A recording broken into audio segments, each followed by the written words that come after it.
Mga kababayan, mukhang mukhang walang patutuguhan itong impeachment na ito. Ang dami pong ang daming dahilan kung bakit magsiatrasan. Number one po na dahilan ay, alam niyo ba kung ano? Ayun, ipapakita ko sa inyo. Pero bago ang lahat, patugtugin ko muna yung aking paboritong kanta. Si Sara na nga! Sara, wala nang iba. Basta Sara tayo. Lahat na naniniwala sa akin, Sara. Ganun lang po.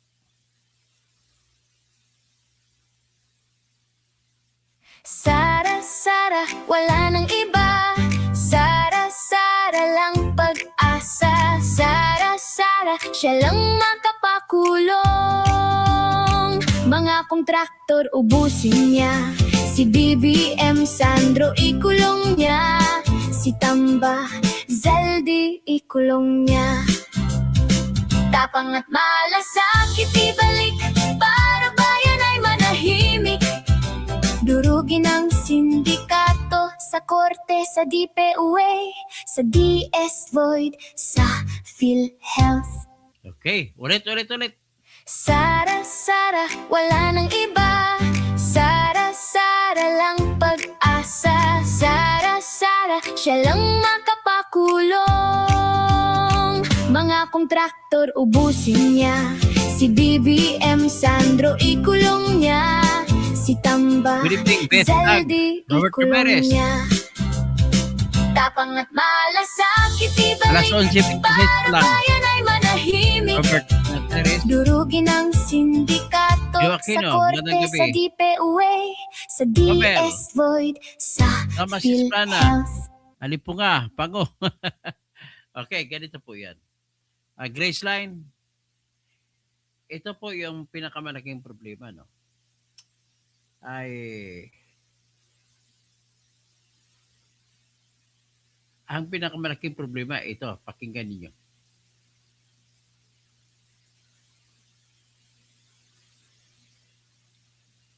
Ito ang laking problema ng mga congressmen. May tanong ako sa inyo. Ano kaya?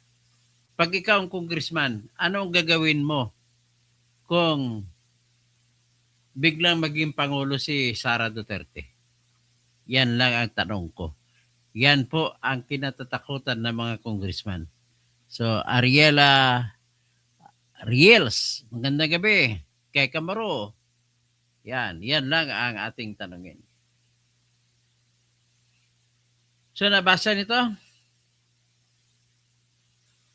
Nag-report mga 7 hours ago si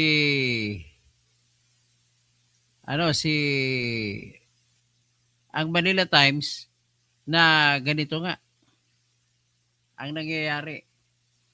Na si Amy, ni-report ni Amy na tinanggi niya na namatay si Bongbong Marcos. Ang sinabi niya lang, kasakit.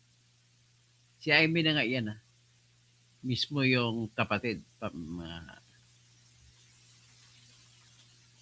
Tingnan natin ang report ng Manila Times.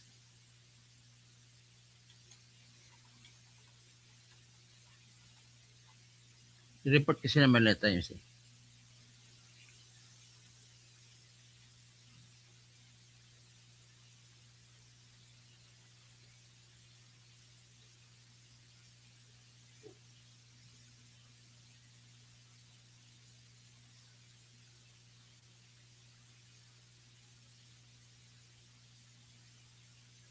Yeah, 15 hours ago.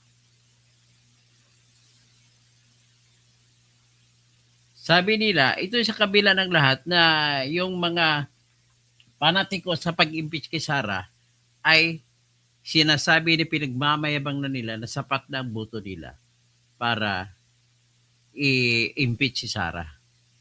Yan po ang sa kanilang sinasabi. Pero may sinasabi tayo dito na mukhang may ibang pangyayari na hindi expect ng lahat. Basta kay isa lang ang masasabi ko, ano kaya ang sasabihin mo kung bigla na lang maging presidente si Sara? Okay, pakinggan natin ito si Kwan. Si General Viewpoint.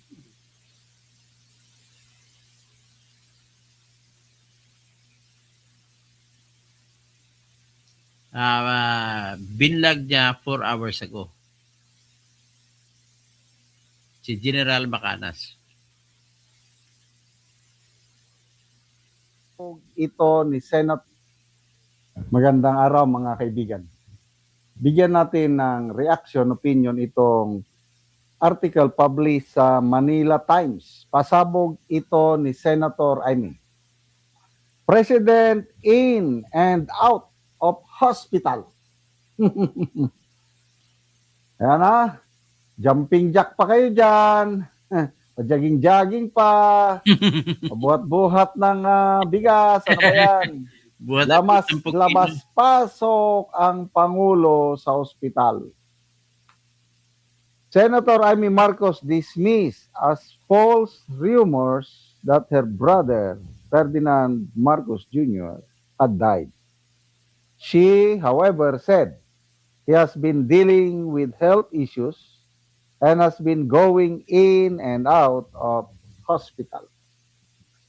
She urged Malacanang to release a certified medical bulletin stressing the public's right to accurate information and called on the President to focus on his recovery. Ito ang kanyang payag. I am very, very sad that he's not being taken care of and he's not watching out for himself. I wish he does. There's so much work. This is a crisis and people need very trustworthy and determined leadership. Malacanang last month said that the president is in good health. To squelch social media reports that he sick, Marcos jogged and performed jumping jacks on his way to a media event at the palace on April 30th. At the biyayang bigas sa Manila program on April 16, the President helped in the distribution by carrying a bag of rice to the amusement of Mayor Isko Moreno. So, salamat, Senator Amy, sa inyong pagsasalita at sana para matapos ng issue na ito is mag-issue na, magpalabas na ng certified medical bulletin. Yun lang. Para matigil na ang mga haka-haka tungkol sa kalusugan ng Pangulo. Ako personally, gusto ko na makarecover ang Pangulo at matapos niya ang kanyang termino. Yun lang ang akin.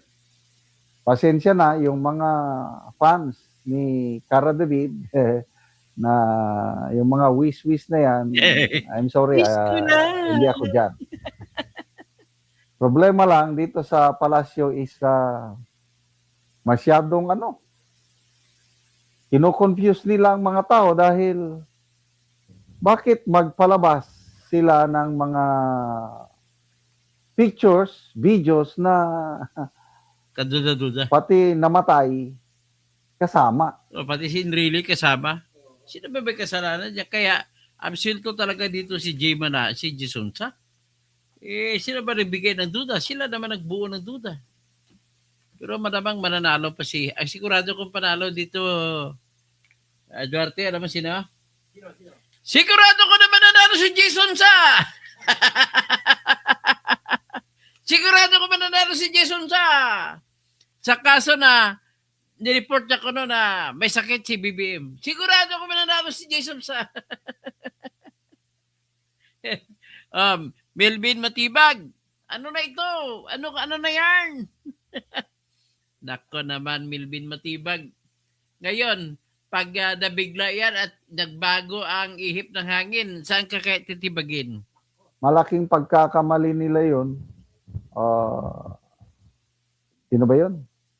Dating Presidential Legal Advisor Juan Ponce Enrile, pinalabas nila na kasama ang presidente na nagtatrabaho. Oh, para patunayan lang na buhay si BBM, may sakit, walang sakit, nagpalabas lang ng litrato. Diyos! Yung napili ng litrato, kasama si Enrile. Pati si Enrile na buhay. Picture pinalabas nila, dating Executive Secretary Bersamin, Oh, pati si kasama ng patay Pangulo na, nagtatrabaho. tanggal na may katrabaho. So, next time, taga-PCO, mag-isip-isip naman kayo or taga-mainstream media, Kasalanan niya, wag scientific. Mali litrato. nyo namang ismulin, wag nyo namang insultuhin ang intelligence ng Pilipinos. May karapatan ang taong bayan na malaman sa tunay na kalagayan, kalusugan ng Pangulo. Nako, patay. So sana, naka-recover na siya. So, health is wealth, sabi nga. Ako, bahalang, wala akong maraming pera. Of course, kailangan ko rin ng pera. Kailangan yung yaman. Aanin mo yung yaman mo. Bilyones ang imong kayamanan. Hindi ka makakain ng gusto mong kainin. Okay, wala kang appetite. Yun, lamas-pasok sa hospital. To me, kawawang buhay yun. Ako, pasalamat ako dahil so far, so good. 66 years old na ako ngayon. Ang pabalik-balik lang na sakit ko, arthritis, gout. Anyway, sabi nila, sakit daw yan ng mayayaman General Macanas, may advice ako para naman tayo senior citizen kumain po kayo, pati kayo nakikinig, kumain po kayo ng saluyot araw-araw, klase-klase ng luto, basta isang cup ng saluyot araw-araw. Kita mo, yung kamay ko, General, dati hindi ko mauntay yan, no? O ngayon, no, malalaro ko na yung aking kamalagko. Ano may kamalagko? Yung thumb. Inlalaki. Anhin ang kayamanan ni Ben Reclamador. Kung mawala naman ang iyong kayabangan. Kaya nga ito, binibigyan ko lang kayo ng ideya. Even let's not talk about evidence. Let's talk about health. Rosemary Rehinan. Ano kaya ang sa tingin nyo sa impeachment? Ano mangyayari sa impeachment kung biglang nagbago ang ihip ng hangin? I'm not saying, si President Sister na mismo nagsabi na in and out. In, out, kaya mo ba to? Ganon nga ang mangyayari. Kaya, ang laki ng pagbabago. Ladies and gentlemen, sabi ko nga sa inyo, hindi nyo kaya painugin ang mundo sa gusto niyo kung ayaw ng Panginoon. Sa kahuli-hulihan, pagdating ng araw, Panginoon pa rin ang magsasabi kung paano magagawin ito ni Baros Reginan, si Ben Reclamador. Ninpa Ortua, good evening, Dr. Kausing, sabi niya, Bing Liwag, mga congressmen, hindi takbuhan na sa bukid hanggang may lupa. Robert Ramirez, dito po kami sa Northern California, 8:27 dito ng umaga. Legal ba ang ginagawa ng House of Representatives na magsuhol ng impeachment na for later release? Ay illegal po yan. That is illegal yarn. Mabigyan nyo lang ako ng ebidensya. Sino nakikinig na close sa mga records ng FLR, bigyan nyo ko ebidensya, kakasuhan ko po ang HLR. I-con mo na. Wag mo na i-release. Wala mo nang i-release na for later release. Wala namang until after the impeachment. Fidel Mercado. Sa mangyari ito, gagawa natin ng programa, Fidel Mercado. Merkado Publiko. Programa ng Merkado Publiko. Kita namang mga tao talaga, di ba, sa mga bayan-bayan. Saan ba pinakamalaking kwento na kukuha? Di ba sa Merkado Publiko? Pag mga bayan-bayan noong araw, wala pa yung cellphone, saan naghahagilap ng mga balita? Pumupunta yun sa palengke, Merkado Publiko, doon nag-usap po sa mga magkakapitbahay. Kaya ngayon may cellphone na, may live stream na tayo, dito na tayo kukuha ng balita. Kaya, ito lang po. Si Sir Eliseo Taparan, mabuhay kayo. Si Bernard Magtibay, Kay Kumaro, Ariel Lahers, Thomas Esplana, Grace Line, Robert Martires, Beth Tag, Joe Aquino, magandang gabi mo, Dr. Toto from California, Romel, sa Mrs. Plana, naimbang rabi, mga kabsat ko, Maya Pabingi, mga Kabaren, Maray na Banggi, mga Bicolano na ngayon, lalo na sa Albay, na binubugahan ng magayon na mayon. Lipunga, pango. So ito po ang katotohanan yan. Bakit marami? Hindi lang yan ang dahilan kung bakit marami nagwi-withdraw. Pangalawang pinakamalaking dahilan po kung bakit marami nagwi-withdraw ay yung mga congressmen sa Mindanao. Mismo si Antonio Tinio nagsasabi, may problema daw mga taga Mindanao na congressmen. Atras sila sa pagsuporta. Ang Mindanao congressmen, 61 lang naman eh. So sa 61, babawasan mo kay 50, marami pa rin pwedeng bumoto. Mga taga Luzon, taga Visayas. Kaya lang, ang problema natin, hindi kayo kakasiguro kasi sa ngayong panahon nag-uusap tayo, ay marami na po sa mga taga Luzon ng mga DDS, lalo na mga Ilocano. Mga grupo sa Ilocosur, grupo ni Chubby Chingson, mga DDS na Ilocano nandyan.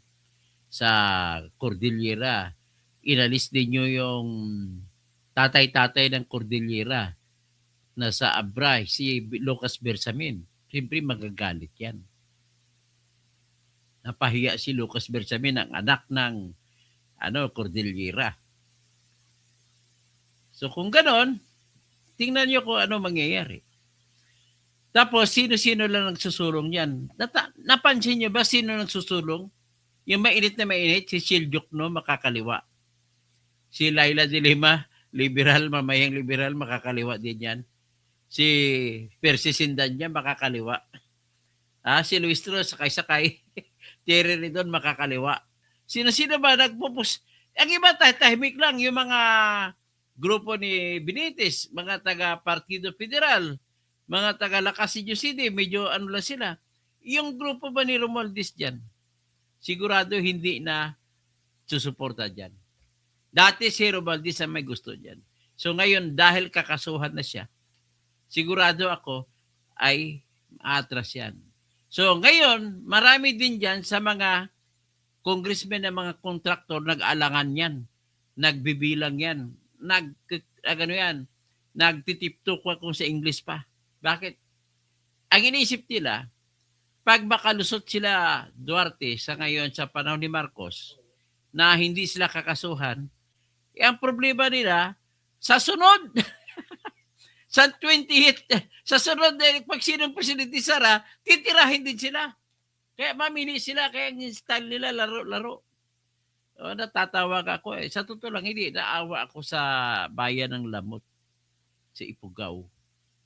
Maraming Ilocano dyan, mga Cordillerans, siyempre halos isa lang lahi niyang Ilocano at saka mga taga Cordillera.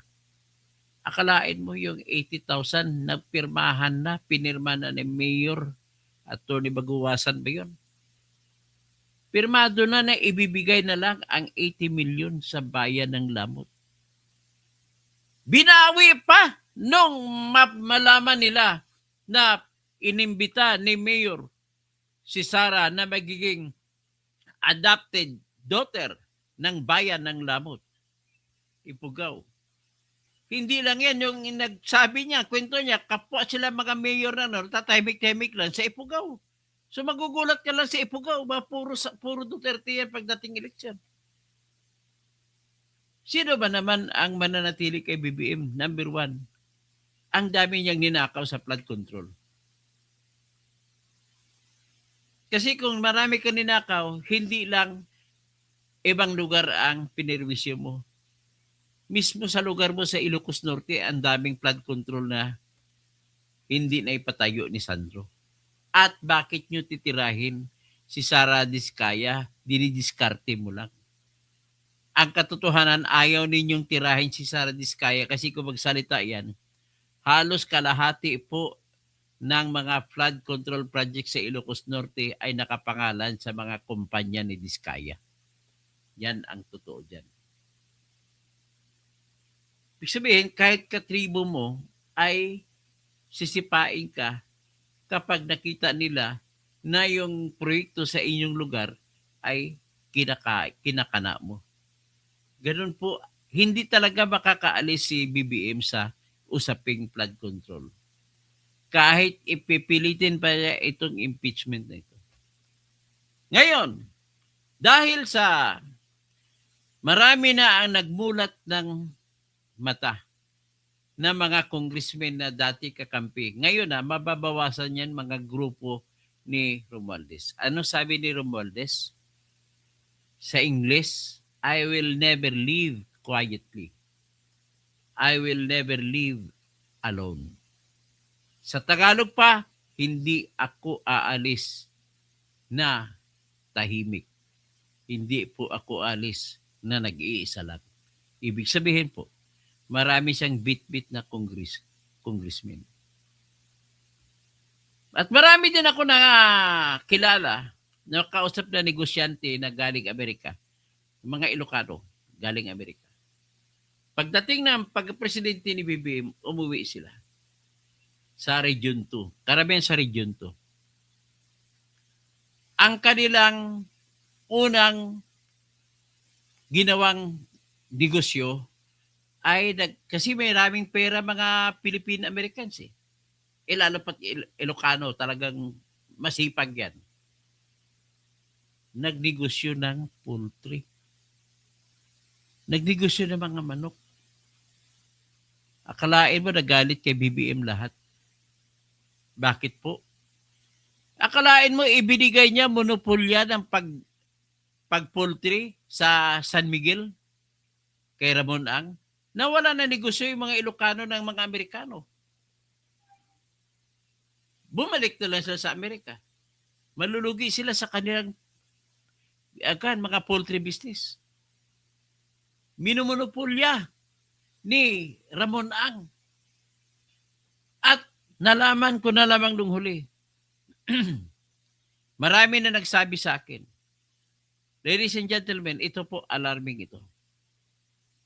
Ang lahat po ng negosyo ni Ramon Ang, mapa airport man, mapa manok, mapa skyway, lahat ng mga Lex or expressways, lahat po,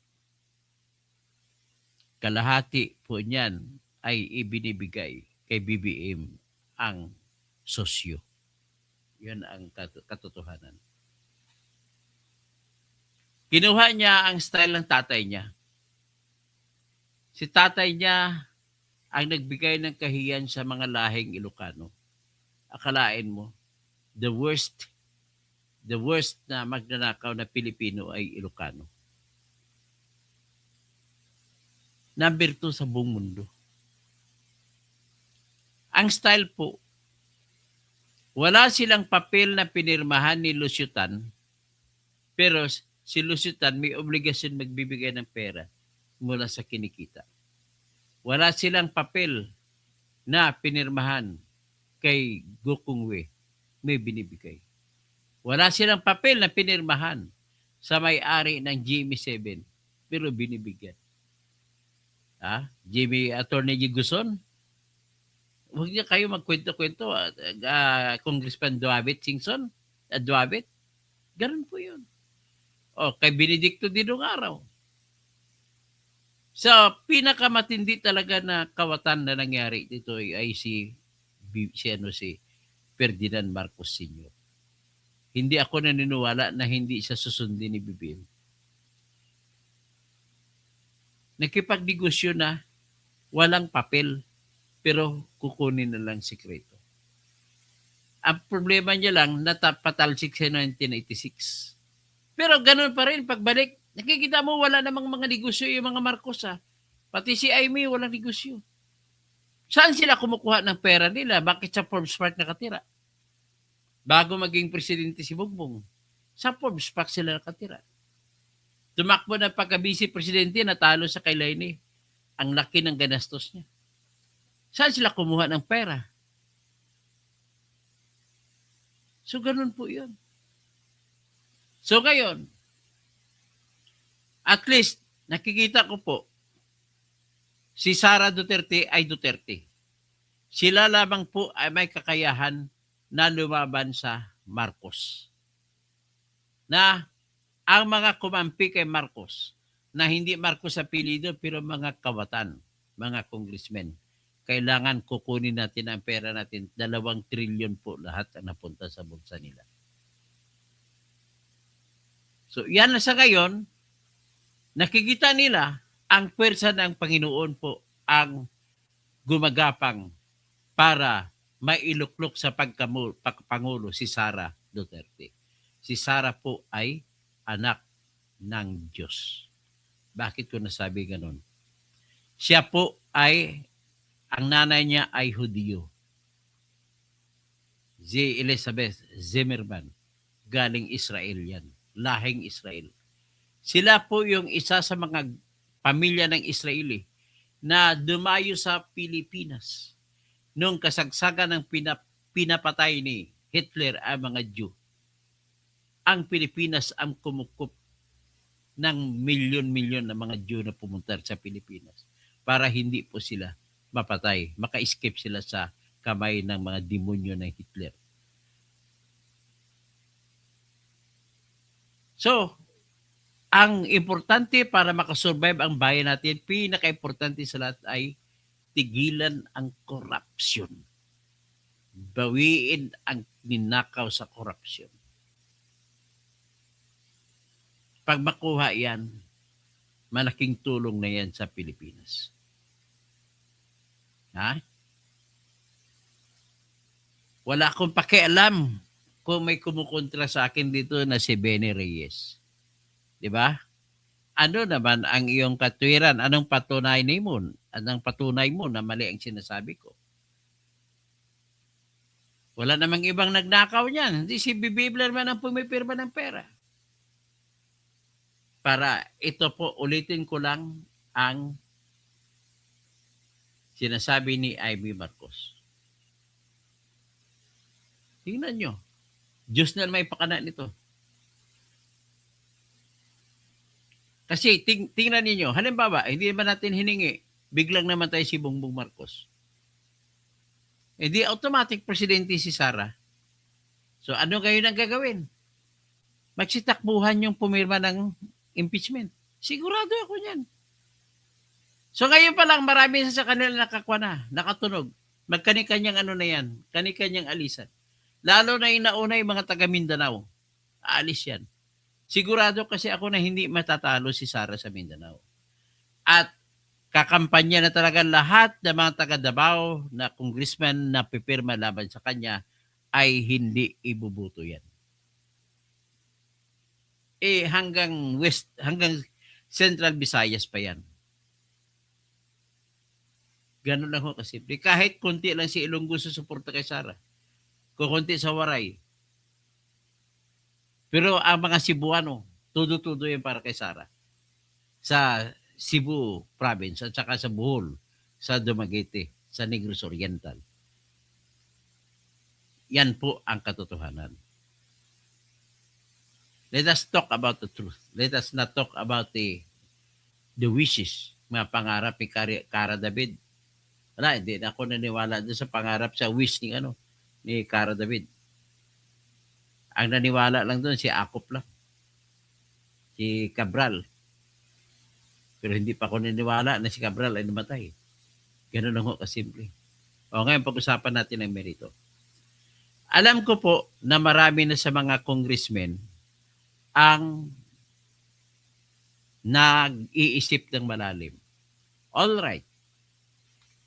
Pagkatapos ng botohan, sigurado ako na majority na kukuha laban kay Sara lahat yan. Ngayon, pagkatapos na makuha mong majority, ang kasunod na tanong, ano? Ano ang gagawin natin? Kasunod na tanong ninyo, kaya nyo ba na manalo sa Senado? Yun ang kasunod na tanong. So, kung kaya nyo manalo, kukurin nyo ngayon, isuportahan nyo ang impeachment. Kung kaya nyo manalo. Pero kung hindi nyo kaya manalo, kasi 16 na senador na boto kailangan mo para ma-impeach si Sara. Kasi ang tanong, paano na lang kung hindi ma-impeach si Sara pagdating sa kung buboto ng absulto ang senador? Ano na lang? Yun ang malalim na pinag-isipan ng mga congressmen sa ngayon. Siyempre, hindi siya ma-impeach, tatakbo yan ng pagka-presidente. Ano mangyayari ngayon sa mga bumuto laban kay Sara sa level ng House of Representatives? Alam mo naman, kahit na pilitin pa ni Sara na maging professional, hindi niya maalis sa kanyang damdamin. Yung damdamin maghiganti sa mga tao na gumawa ng kwento laban sa kanya.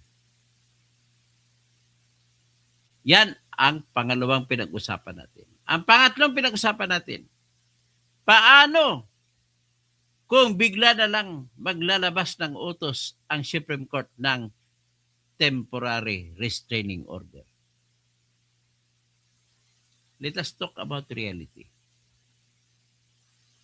Paano? Ang tanong, may chance ba? Sagot, napakalaki po ng chance. Yung mismo ang petition ko na sinampa ay napakatindi. Nanghingi po ako sa aking sariling petition, binayaran ko yan. Marami nagtulong sa akin. Salamat po kay Mr. Jamesy. At pinatulungan niya ako sa pagsampa ako ng aking petition for certiorari para kay Sara Duterte na hinihiling ko na pigilin ang impeachment dahil sa dalawang dahilan na main. Unang dahilan ay walang kapangyarihan ang House of Representatives na magpalabas ng subpoena para ipakuha ang mga dokumento at ang mga testigo. Yan ang aking sinasabi. Nakabase po yan sa malalim na pag-iisip ko. Binasa ko ang proviso ng Konstitusyon sa Article 11 at wala pong nakapagsabi doon na binibigyan ng kapangyarihan ang mga congressmen na magpatawag ng dokumento at testigo. Ang nakalagay lamang po after hearing. Pag hearing, ipagpalagay na natin na binigyan sila ng kapangyarihan mag-hearing. Ang hearing po ay hindi kasama dyan ang pagpalabas ng utos na kukuha ka ng dokumento at testigo. Kundi, pakinggan mo lang kung ano ang ebidensyang ilalatag at testigong ilalatag ng nagreklamo sa impeachment.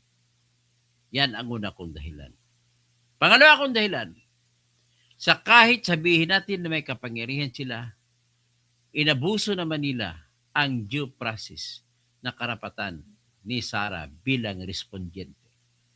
Nakalagay po sa Section 1 na inuutos ng Supreme Court sa nakaraang desisyon na pagbasura sa unang Duterte case na every step of the way dapat may due process. At anong ibig sabihin ng due process? Ang ibig sabihin niyan ay walang sinuman ang maaaring patayin, hulihin at ikulong at tanggalan ng kayamanan kung walang proseso ng batas. No person shall be deprived of life, liberty, or property without due process of law, nor any person shall be denied the equal protection of the law.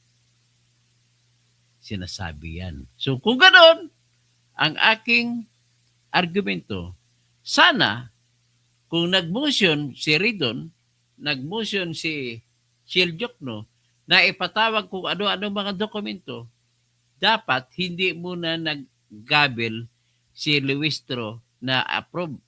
Huwag siya magtanong ng is there any objection? Sino ba mag-object kasama mo lahat yan?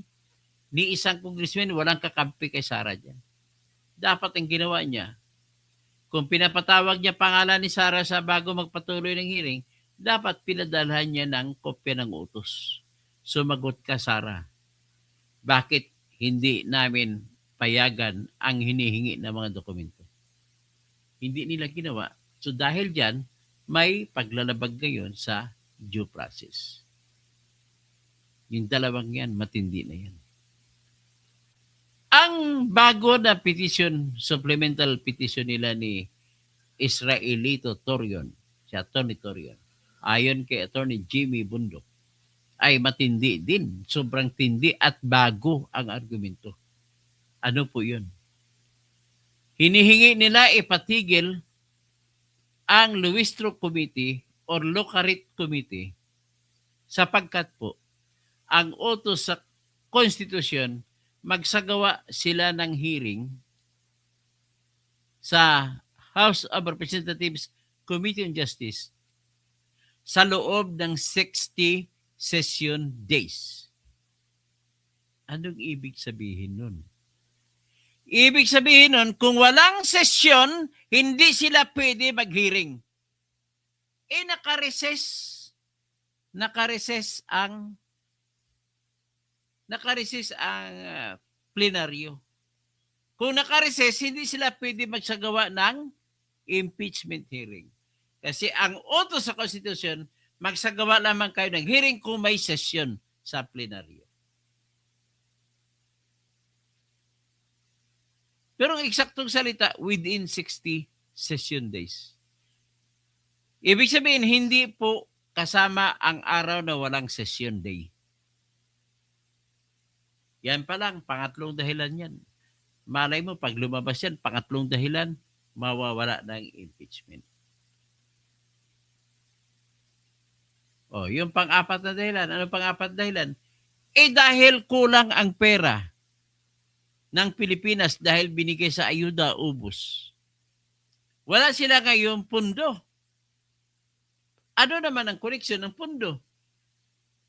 Ang pundo kailangan para i-release yung for later release ng mga flood control projects. So kung walang pera, hindi ba i-release? At kung hindi ba release, walang kita ang mga congressmen. At kung walang kita ang congressmen, tinatamad dyan, bubuto. Ganun lang ho, kasimple yan. So napakarami, di ba? Nga, pag-usapan muna natin yung ano. So pinakamatindi kasi nakikita ko ron ng akusasyon ay yung 6.7 billion na covered transactions at saka kukunti na suspicious transactions. Sa loob ng 20 years, ang haba ng taon. So ang argumento, nalulula ang mga tao sa katingin ng 6.7 billion. Pero hindi nila pumasok sa utak nila, sa loob po yan ng 20 years. So marami sila sa bigla, nagugulat talaga mga congressman, ay, corrupt talaga siya. May probable cause na corrupt talaga. Pero nang may himasmasan ka, ma-analisa mo, hindi pala ibig sabihin na kung gano'n ang kalaki ang transaksyon ay naibulsa ni Sara. Tandaan nyo, yung transaksyon na yun ay mga deposit, klasik-klasing deposit, papasok ang pera sa bank accounts. Tapos, ibawas mo yung palabas na pera ng binayad sa mga pinagbayaran, mga supplies, kung ano-ano.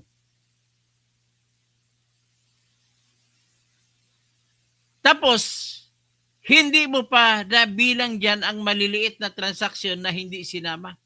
Kasi pag below 500,000 pesos, ay hindi na isama yan. In other words, wala kang basihan para sabihin mo na naibulsa 1 billion, 2 billion, 3 billion. Ngayon, kung talagang may nawalang pera at kung talagang galing yan sa drug lord na sinasabi ni Trillanes na walang ebidensya, kwento lang ng kwento.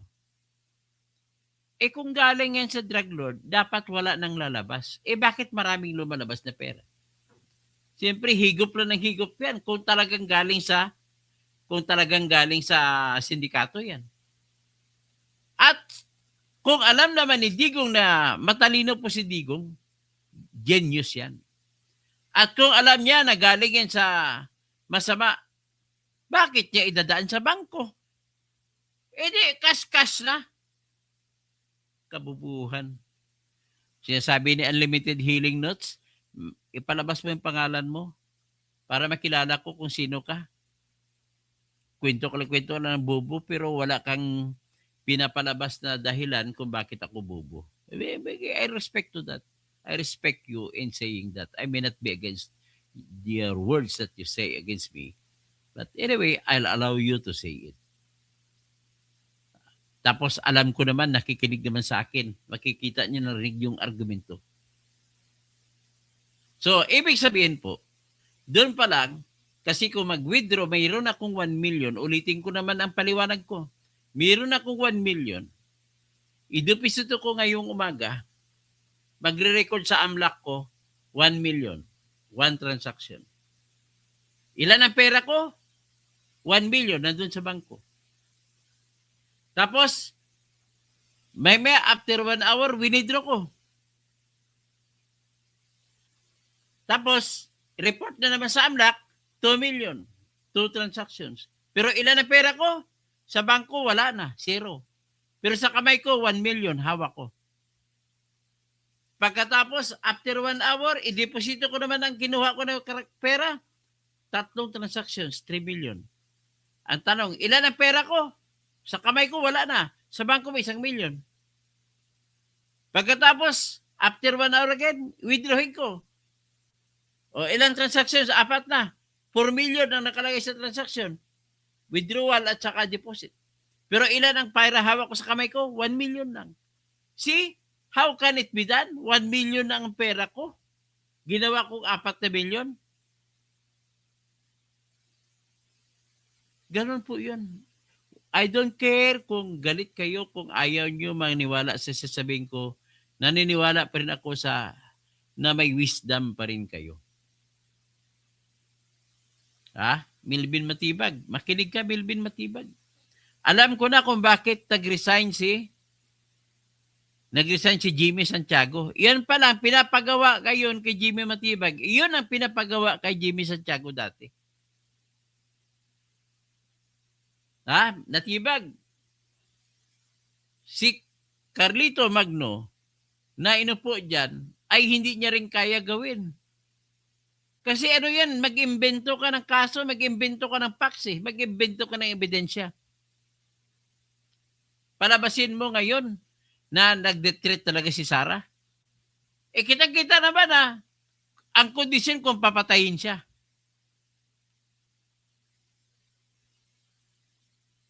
Wala pong grave threat doon kasi condition kung papatayin siya. Kung hindi naman siya patay, hindi nag-exist ng threat. Walang threat na real threat. Sa decision pa lamang ni Justice Amy Lazaro Javier sa kaso ng 2022. Sa kasong nangyari doon sa Cordillera. Magkakapatid na Garma. Hinabol nila yung mga kapitbahay nila na nangisda sa kanilang palayan. Kasi alam mo, sa probinsya, mga palayan, maraming hito. Kung ano mga dalag, nandyan. Kinuha. Nagalit ngayon sila ni magkapatid na Garma. At hinabol nila. Nung nahabol nila, ang iba, halos na mahabol, tinanong na, mga sino kayo? Sabi na salita, kami po mga tauhan ni James Lee Reyes. Tapos salita naman ngayon ng Garma Brothers, putang ina James Lee Reyes, gusto namin patayin namin yan. So, ang kaso ngayon, sa RTC, kinonvict yung magkakapatid na Garma. Grave threat. Umapila sa Court of Appeals, convicted din ulit. Grave threat. Umapila sa Supreme Court, walang grave threat. Inutos ni sa amin ni Ami Lazaro, Justice, na kung walang active threat, ay walang threat. Bakit walang active threat? Wala naman doon si James Lee. Nandun si James Lee sa ibang lugar. Bata niya lang yung pinagsabihan niya. At ang The Garma Brothers, ang patuloy na nagingit-ngit sila sa galit doon sa nagnakaw sa kanilang mga hito. So, walang grave threat. So, looking at that, wala pong grave threat laban kay Sara. At saka, hindi rin, balik ako sa yung transactions, wala tayong mai-fix magkano ba talaga makuha natin pera. Nasabihin natin na nakamal ni Sara na hindi mapapaliwanag. Kaya niyong kumpitin? Kung makaya niyo kumpitin, sige, panalo kayo. Pero kung hindi niyo kaya kumpitin, mathematician po ako. Hindi ko kaya kumpitin yan. Hindi ko alam kung magkano napunta kay Sara kung mayroon man siya ngayon wala. Nang dahil lamang may in-plus at out-plus. At alam ko naman na may out-plus at in-plus na mas mababa pa sa 500,000. At hindi nakarecord dyan. Ang nakarecord na dyan, above 500,000. So, ibig sabihin, hindi natin mapapatunayan na may kayamanan si Sara Duterte na hindi na ipaliwanag. Sa rason na hindi natin alam, i-compute kung magkano ba talaga ang kukunin natin sa transaksyon na yan. Next, salin. Ang tanong, magkano ba ang hindi nilista ni Sara sa kanya salin? Na-intriga pa kayo dun sa nukas. Ang tawag yan. Gwardiya, no ID, no entry. Pag sabi ng mga Marines, no guts, no glory. Sabi ng mga Army, no retreat, no surrender. Ha? Anong sabi naman ng mga congressmen? No cash, no vote. Kaya pag wala kayong cash na bibigay dyan, most likely wala. Hindi bubuto mga yan sa May 11 pa naman ang schedule ng botohan. So, yun ang po masabi ko na talagang ibalik ko na lamang ang balita. Ito, napakinggan natin ito. Dito po yan sa Billionaire News Channel nagsimula. Yung kwento na marami ng congressmen ang umatras na mag-i-impeach si Sara. Pakinggan yung balita ng Billionaire News Channel.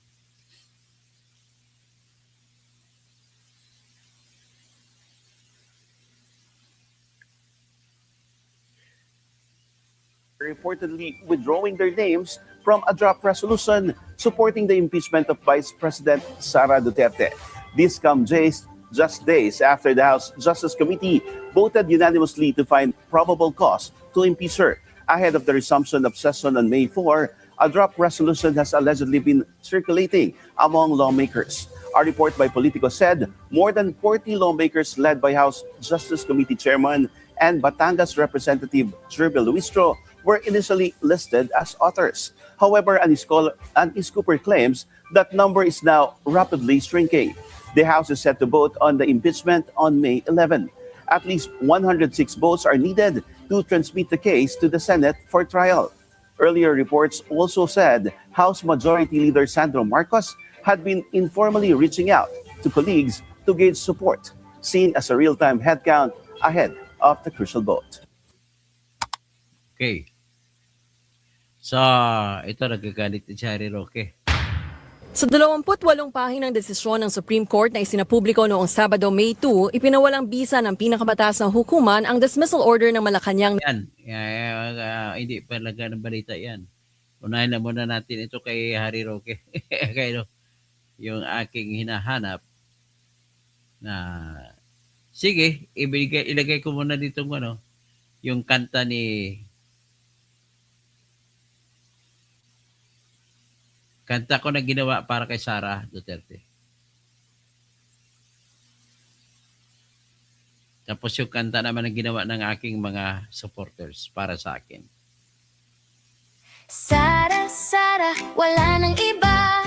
Sara, Sara lang pag-asa. Sara, Sara, siya lang makapakulong. Mga kontraktor ubusin niya. Si BBM Sandro ikulong niya.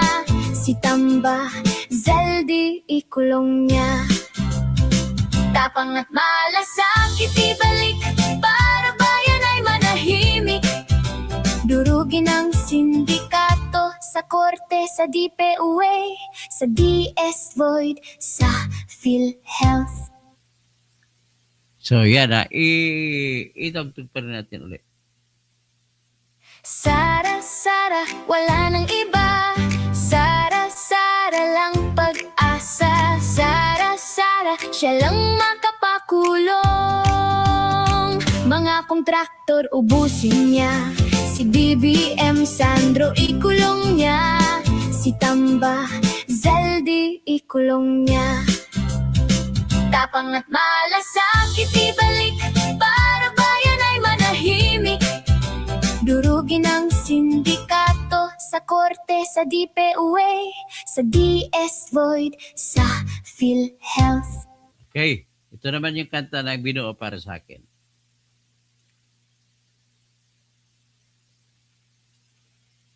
Pakinggan na po natin ang kantang binuo ng aking mga fans para sa akin. Galing kay kay Brian Rodriguez.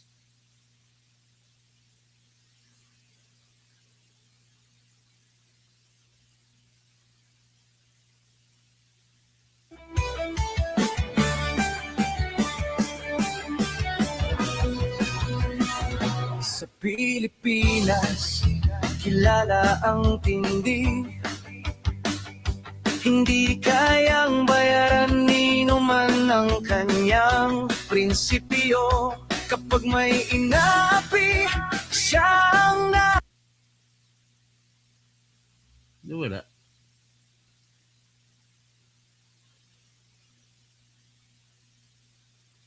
Ulit. Ulit.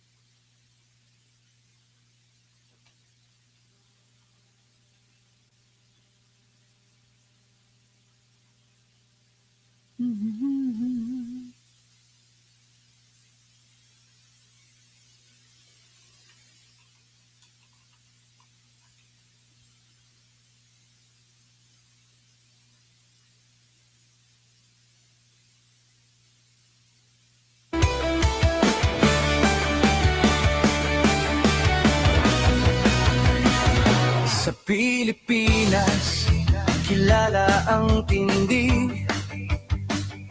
Hindi kayang bayaran ni numan ang kanyang prinsipyo. Kapag may inapi, siyang nariyan. Kapag may bayaran, siya ang hadlang.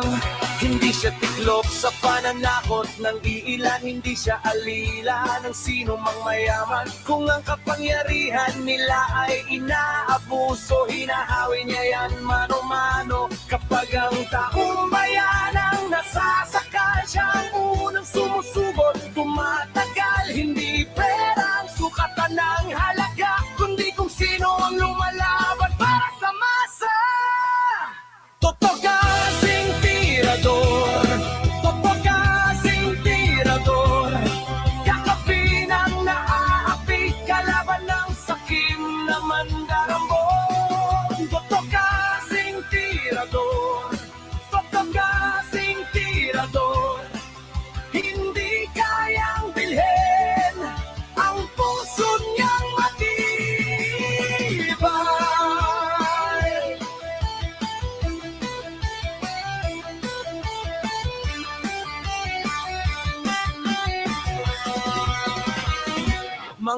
magnanakaw sa pondo ng bayan. Nanginginig kapag siya ang nandyan. Bawat piso, bawat sentimo, kailangang sagutin sa mata ng tao. Huwag ang ngiti para sa mandarang mong walang pwesto, para sa sumisip-sip kapag ang hustisya ang pinag-uusapan. Siya ang bantay sa gitna ng laban. Kung may nilulunod ang kasinungalingan, siya ang boses na hindi tatahimik. Sa bawat galaw ng mapagsamantala may salubong na paninindigan niya. Totokasing tirador, totokasing tirador, kakampi ng naaapi, kalaban ng sakit na buwaya.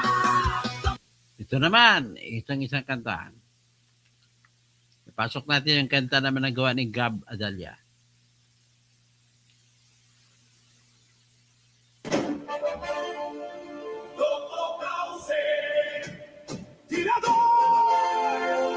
Kaibigan ng lahat, tagapagtanggol ng mga naaapi, kakampi ng mamamayan, laban sa mga tiwaling tao sa lipunan.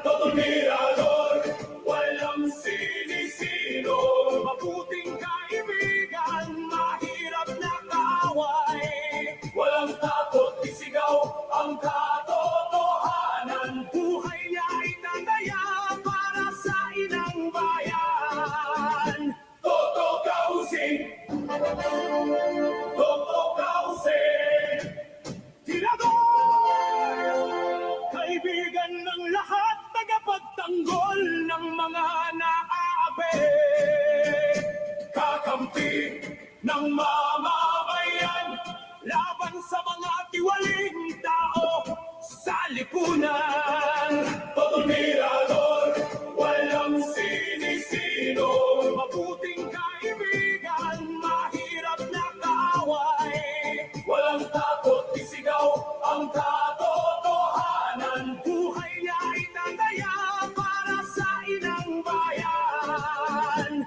Toto Kausing. Yan, ha? So, ladies and gentlemen, bago tayo tapos, nais ko lang bagitin na talagang maghirap yung mga pro-impeachment. Nabubuto lang yan kasi ang problema na naubos ang pera ng pamahalaan. Wala na maipundo. Nangungutang na sila. Walang maipundo para sa mga proyekto. Paano lang ibang mga ayuda na ubos sa ayuda ang pera. Kaya maswerte din si Sara. At sabihin man natin, ma-impeach si Sara. Ma-impeach si Sara pagdating sa Senado, sabihin na natin makuha pa nila yung boto ng Senado na impeach si Sara. Ano ang legal strategy? Dahil marami po kami nagsampa ng petition laban sa pagpagulong ng impeachment, kahit na may decision na ang Supreme Court, hindi pa rin final ang decision ng Supreme Court. At mababaliktad pa yan ng aming mga petition. At kung mabaliktad, tatakbo ulit si Sara. Presidente ulit. Kaya kung wala pang desisyon, pwede pang tumakbo si Sara kasi hindi pa final ang conviction ng Senado. Ganun lang yung kasimple ang mathematics. Naintindihan na ninyo? So, kaya ngayon, kayo mga congressman nakikinig sa akin, alam ko nakikinig sa akin mga congressman. So, mahirapan kayo. So, diri sa subong sa Jerusalem, watching from Jerusalem, si Ramatis Kol, ay sabihin mo sa mga Hudiyo dyan, ipagdasal nila si Sara kasi si Sara ang nanay Hudiyo. Sa Zimmerman. Argo 679, Katotom, may adol, galing-galing. Salamat po. Ronel, wala na ba kanta? I am trustworthy. Ben Reclamador. 8231, napansin mo rin pala? Saan bang napansin ni Ben Reclamador? Pipeto, saan ka nakakita $50 madadali ka ng money laundering? Yan ang rules under surveillance. Kaagad kaya marami kang papadala ng mga sandpaper. Remitly limit pa. Ganun ba? Remitly limit pa 10,000? Gali, Alexa Abel, sa ikaw na lang lawyer ko. Okay, walang problema po. Matutulungan ko kayo. Ronel, ang kanta na may galit at revenge. Hindi po, wala pa akong galit. Grace Line, nice songs. Ben Reclamador, political advertising. Hindi naman political advertising yan. Tatakbo lang naman ako senador. Romel Bundok, gandang umaga, Dr. To. Ronel, anong klaseng kanta yan? Pare baya sa kanya may galit? Ay, pwede naman po. Hanggang dyan na muna ako, Romel Bengson. Naimbag bigat na ba? O naimbag bigat? Tulungan natin si Kabsat Chabit. Okay. Magandang umaga po sa lahat.